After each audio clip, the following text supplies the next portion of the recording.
Hello friends, स्वागत है आपके अपने फेवरेट चैनल तीसरी आंख में। आज आपके लिए एक नया सीरीज जो हमारा 4th टेस्ट सीरीज होगा आ चुका है, जिसे एसएससी में क्वालिफाई किए गए स्टूडेंट्स और एक्सपर्ट्स के सहयोग से मिलकर ये टेस्ट सीरीज तैयार किया गया है। मुझे उम्मीद है कि आप लोगों को ये वीडियो पसंद आ रहा होगा और आपकी नॉलेज भी इससे बढ़ रही होगी। आपसे एक रिक्वेस्ट है कि आप लोग कमेंट भी किया करें ताकि हमें पता चले कि आप लोगों को ये सीरीज कैसा लग रहा है। साथ ही लाइक और सब्सक्राइब करना ना भूलें ताकि आने वाली वीडियोस भी आपको समय समय पर मिलता रहे। तो स्टार्ट करते हैं आज का 4th टेस्ट सीरीज। आज की टेस्ट सीरीज का पहला क्वेश्चन है, मोबाइल की खोज किसने की थी? मार्टिन कूपर, जॉन स्वर्गी, पीटर हेनलिन, ब्लेज पास्कल। सही आंसर है option A, Martin Cooper. Option में आप जितने भी व्यक्तियों को देख रहे हैं, इन्होंने किसी न किसी चीज का आविष्कार किया है। Option A, Martin Cooper. Martin Cooper एक अमेरिकी इंजीनियर थे जिन्होंने मोबाइल की खोज 1973 ईस्वी को की थी। जॉन स्वर्गी। जॉन स्वर्गी ने घड़ी के मिनट की सुई का आविष्कार किया था। पीटर हेनलिन। पीटर हेनलिन ने ऐसा घड़ी बनाया था जिसे एक जगह से दूसरी जगह ले जाया जा सकता था। और option D, Blaise Pascal.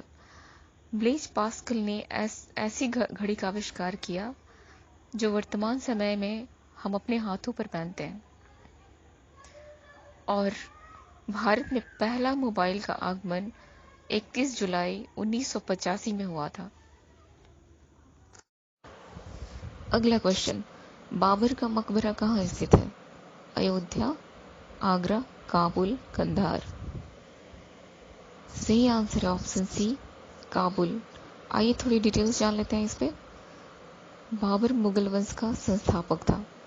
Babar की मृत्यु 1530 ईस्वी में आगरा में हुई थी और वहीं पे उसके सबको दफनाया गया था। लेकिन बाबर की इच्छा थी कि उसे काबुल में दफनाया जाए, इसलिए बाबर के बेटे अकबर ने उसे काबुल में दफनाया। क्वेश्चन है, राष्ट्रीय हिंदी दिवस कब मनाया जाता है? 10 जनवरी, 14 सितंबर, 5 सितंबर, 10 सितंबर। सही आंसर है ऑप्शन बी, 14 सितंबर। 14 सितंबर 1949 यानी 1949 को संविधान सभा द्वारा हिंदी को राष्ट्रीय भाषा के रूप में स्वीकार किया गया था। तभी से राष्ट्रीय हिंदी दिवस मनाया जाता है। यहाँ क्वेश्चन आपसे पूछा गया है कि राष्ट्रीय हिंदी दिवस कब मनाया जाता है, जिसका आंसर होगा 14 सितंबर। लेकिन क्वेश्चन इस तरह से भी पूछा जा सकता है कि विश्व हिंदी दिवस कब मनाया जाता है, तो इसका आंसर होगा 10 जनवरी। क्वेश्चन है, 2019 का ओडीआई क्रिकेट वर्ल्ड कप भारतीय टीम किसकी कप्तानी में खेला था? रोहित शर्मा, महेंद्र सिंह धोनी, विराट कोहली, गौतम गंभीर। सही आंसर है ऑप्शन सी, विराट कोहली। यह 12वां ICC one day cricket world cup था जो इंग्लैंड में खेला गया था। फाइनल में 2 देश पहुंचे थे, इंग्लैंड और न्यूजीलैंड, जिसमें इंग्लैंड विजयी रहा और न्यूजीलैंड दूसरे स्थान पर। ICC ODI cricket world cup का आयोजन हर 4 साल पे होता है। ये तो 12वां था, लेकिन अगला 13वां ICC ODI cricket world cup का आयोजन भारत में खेला जाएगा 2023 में। अगला क्वेश्चन है, संसार का सबसे ठंडा स्थान कौन है? अल अजीजिया, बरखोयास्क, लेह, डेथ वैली। सही आंसर है ऑप्शन बी, बरखोयास्क। ऑप्शन पे थोड़ी डिटेल्स जान लेते हैं। अल अजीजिया। अल अजीजिया विश्व का सबसे गर्म स्थान है जो लीबिया में है। बरखोयास्क विश्व का सबसे ठंडा स्थान है जो साइबेरिया में है। डेथ वैली विश्व का सबसे सूखा स्थान है जो दक्षिण अफ्रीका में है। ऑस्टियोमलेशिया किस विटामिन की कमी से होता है? यानी किस विटामिन की कमी से हड्डी मुलायम हो जाती है? विटामिन बी, विटामिन के, विटामिन ई, विटामिन डी। सही आंसर है ऑप्शन डी, विटामिन डी। बच्चे में इसी रोग को रिकेट कहा जाता है।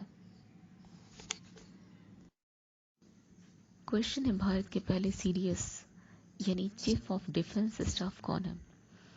Vipin Rawat, Manoj Mukund Naravane, RKS Bhadauria, admiral Karambir Singh. सही आंसर है option A, Vipin Rawat. Option B में मनोज मुकुंद नरवणे हैं, जो इस समय भारत के थल सेना के अध्यक्ष हैं। RKS भदौरिया, जो हमारे वायुसेना के अध्यक्ष हैं। एडमिरल करमवीर सिंह, नौसेना के अध्यक्ष हैं। क्वेश्चन है, ब्रिक्स की स्थापना कब हुई? 16 जून 2006, 16 जून 2007, 16 जून 2008, 16 जून 2009। सही आंसर है ऑप्शन डी, 16 जून 2009। इस समय ब्रिक्स में टोटल 5 देश हैं, ब्राजील, रूस, इंडिया, चाइना, दक्षिण अफ्रीका। आप ब्रिक्स की स्पेलिंग देखिए, ब्रिक्स में जितने वर्ड हैं आपको इससे पता चल जाएगा। बी का मतलब होता है ब्राजील, आर का मतलब रूस, आई इंडिया, सी चाइना, एस दक्षिण अफ्रीका। ब्रिक्स का सम्मेलन उसके नाम के क्रम से होता है।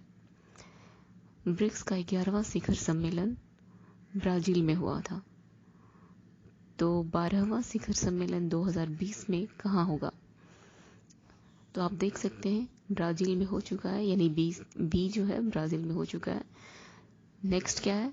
आर, यानी कि रूस में होगा। क्वेश्चन है, निम्नलिखित में से किन्हें 2020 में भारत रत्न नहीं दिया गया है? नानाजी देशमुख, भूपेन हजारिका, प्रणब मुखर्जी, ध्यानचंद। आंसर है ऑप्शन डी, ध्यानचंद।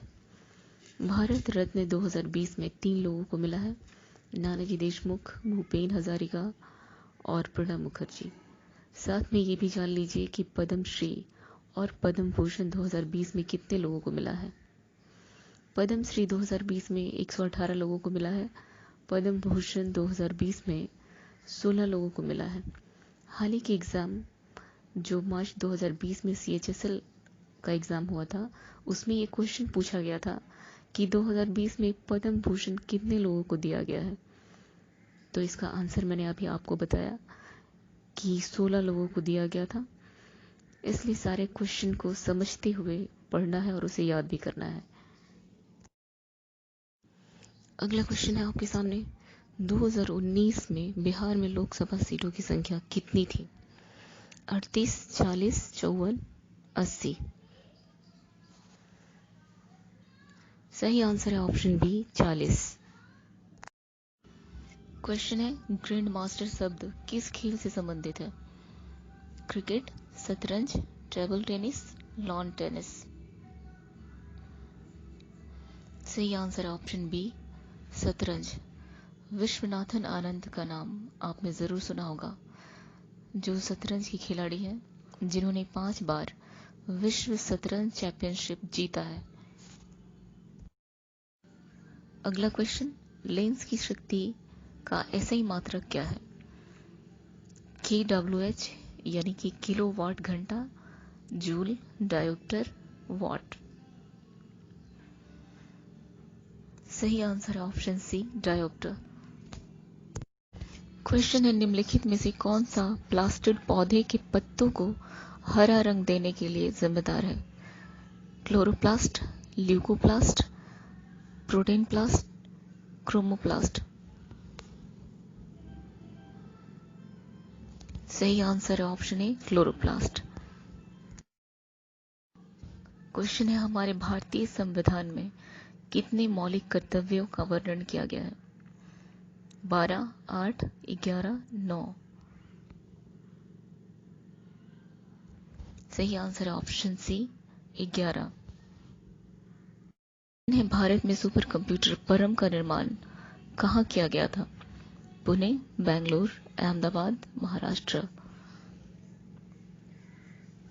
आंसर है ऑप्शन ए, पुणे। सुपर कंप्यूटर परम का निर्माण 1988 में यानी 1988 में किया गया था। अगला क्वेश्चन है, निम्नलिखित में से कौन सा युग्म गलत है? असहयोग आंदोलन 1920, गांधी इरविन समझौता 1931, पूना समझौता 1932, स्वराज पार्टी 1920।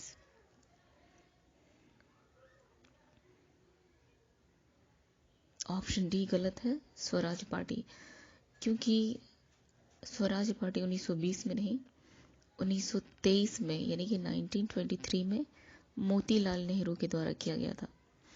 असहयोग आंदोलन 1920 में गांधी जी के द्वारा किया गया था। गांधी इरविन समझौता 1931 में गांधी और इरविन के बीच में हुआ था। पूना समझौता 1932 में गांधी जी और अंबेडकर के बीच हुआ था। क्वेश्चन है, कुतुब मीनार के कार्य को किसने पूरा किया था? रजिया सुल्तान, कुतुबुद्दीन ऐबक, इल्तुतमिश, बलबन। सही आंसर है ऑप्शन सी, इल्तुतमिश। इल्तुतमिश ने कुतुब मीनार के अधूरे कार्य को पूरा किया था, जबकि कुतुबुद्दीन ऐबक कुतुब मीनार की स्थापना की थी।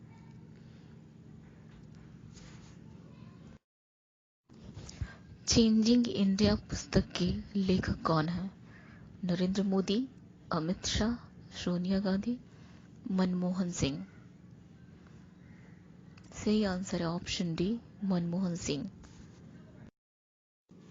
भारत का कितना प्रतिशत आबादी कृषि उद्योग पर निर्भर है? 60%, 70%, 58.9%, इनमें से कोई नहीं। सही आंसर है ऑप्शन सी, 58.9%। क्वेश्चन है, आर्थिक क्रियाओं का मुख्य उद्देश्य होता है जीविकोपार्जन, मनोरंजन, दोनों, इनमें से कोई नहीं। सही आंसर है ऑप्शन ए, जीविकोपार्जन। क्वेश्चन है, ओजोन में होती है केवल ऑक्सीजन, ऑक्सीजन और नाइट्रोजन, हाइड्रोजन और कार्बन, ऑक्सीजन और कार्बन। सही आंसर है ऑप्शन ए, केवल ऑक्सीजन। ओजोन में सिर्फ ऑक्सीजन होता है। ओजोन का रासायनिक सूत्र होता है O3। अगला क्वेश्चन, इनमें से कौन सा धातु चमकीला होता है? Carbon, iodine, sulphur, bromine. सही आंसर है ऑप्शन डी, ब्रोमीन। क्वेश्चन है, किस राज्य की सरकार ने हाल में रोको टोको नामक अभियान की शुरुआत की है? राजस्थान, मध्य प्रदेश, तमिलनाडु, बिहार। सही आंसर है ऑप्शन बी, मध्य प्रदेश। मध्य प्रदेश की सरकार ने कोरोना वायरस की रोकथाम के लिए रोको टोको एक कार्यक्रम चलाया है, जिसके अंतर्गत सार्वजनिक स्थान पर मास्क न पहनने वाले को चयनित कर स्वयंसेवी संस्थाएं मास्क उपलब्ध कराएंगी और उस संबंधित व्यक्ति से 20 रुपया प्रति मास्क की दर से वसूल करेगी। अगला क्वेश्चन, निम्नलिखित में से कौन सा युग्म सुमेलित नहीं है? जोग जलप्रपात कर्नाटक, पापनाशम जलप्रपात हिमाचल प्रदेश, धुआंधार जलप्रपात मध्य प्रदेश, हुंड्रू जलप्रपात झारखंड। सही आंसर है ऑप्शन बी, यहाँ पापनाशम जलप्रपात हिमाचल प्रदेश में नहीं है, बल्कि आंध्र प्रदेश में है। जोग जलप्रपात कर्नाटक में है, ये सही है। जोग जलप्रपात भारत का सबसे ऊंचा जलप्रपात है, जो शरावती नदी पर है। इसका नाम बदलकर महात्मा गांधी जलप्रपात रखा गया है। धुआंधार जलप्रपात मध्य प्रदेश में है, नर्मदा नदी पर। हुंड्रू जलप्रपात झारखंड में स्वर्ण रेखा नदी पर है। लास्ट क्वेश्चन है, यदि एक बर्तन में तैरती हुई बर्फ पिघलती है तो उस बर्तन में पानी का स्तर क्या होगा? बढ़ेगा, घटेगा, कोई परिवर्तन नहीं होगा, पहले बढ़ेगा और फिर घटेगा। सही आंसर है ऑप्शन सी, कोई परिवर्तन नहीं होगा। आज का टेस्ट सीरीज आप लोगों को कैसा लगा? उम्मीद करती हूँ कि आप सभी ज़्यादा से ज़्यादा क्वेश्चन सॉल्व कर रहे होंगे। नए क्वेश्चन और नए उत्साह के साथ मिलते हैं नेक्स्ट वीडियो में। Thank you so much.